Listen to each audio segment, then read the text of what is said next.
Hello, this is Christine. The word to causes a lot of confusion for English language learners. Why? To can play very different roles in English grammar. To can be a preposition or it can be a verbal particle. It can play both of these roles in the same sentence. Here's an example. I want to go to a cinema. To in to go is a verbal particle. It's part of an infinitive verb. To in to a cinema is a preposition. How do you know the difference? Prepositions can only be followed by certain types of phrases. They're followed by noun phrases or by gerund phrases, or a phrase with an ing verb. For example, the car is in the garage. Laura is on the first floor. I look forward to seeing you. If you see a verb after to, and that verb is not in the ing form, then to is not a preposition. It's part of an infinitive verb. So where would we normally use infinitive verbs? Some verbs take another verb as an object. If a verb is an object of another verb, it will be either an infinitive verb or a gerund, or a verb in the ing form. For example, I intend to work hard.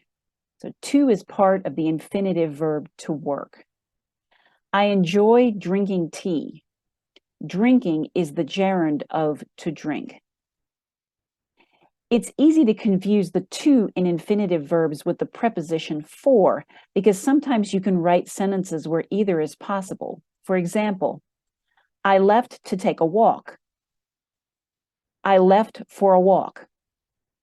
These two sentences have the same meaning, but grammatically they're different. To take is an infinitive verb. For is a preposition.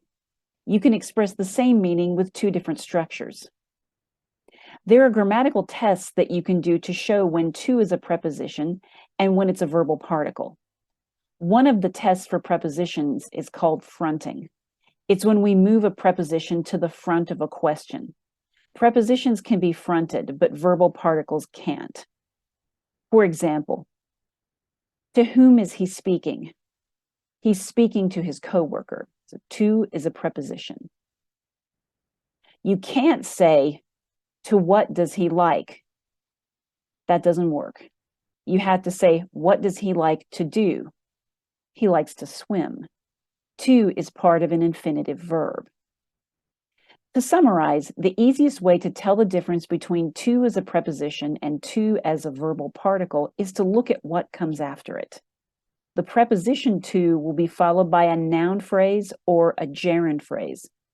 The particle to will be followed by a verb in its base form. Thank you for listening. This is Christine with Difficult English Explained.